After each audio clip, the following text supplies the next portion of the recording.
I think the initial working idea for the book was along the lines of why we are winging it more.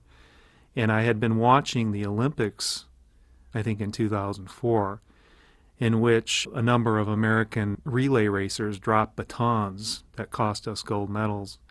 The Olympic basketball team was getting trounced, and it was clear that the rest of the world had surpassed the United States in basketball, which was invented in the United States, simply because they played the fundamentals of the game better than the Americans did.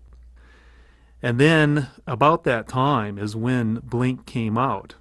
It was getting a lot of publicity, and the subtitle kind of alerted me to what the book was about, which was the power of thinking without thinking.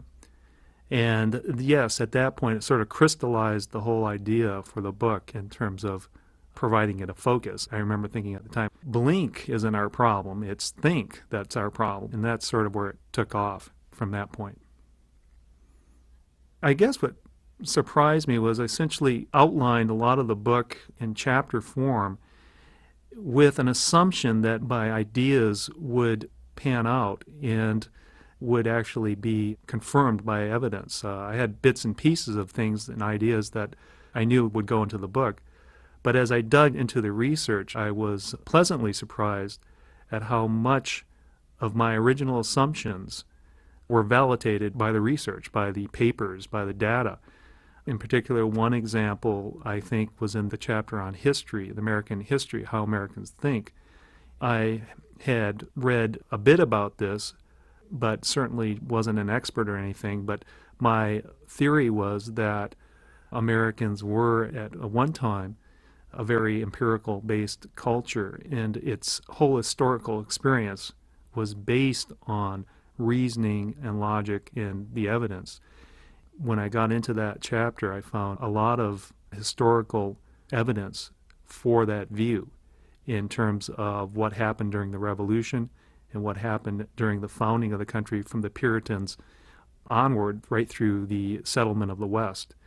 And then that became sort of a theme of the book, in that we've strayed from that original view of the world and have become more subjective.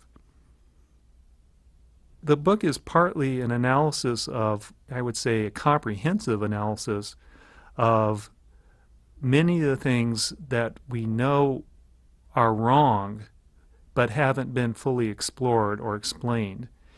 And so I always think that analysis clarifies. That's my view. Rather than strictly reporting on stuff, which is just telling a story, I attempt to report and attempt to analyze in my own small way what I believe are the causes of decline in objectivity and critical thinking in our country.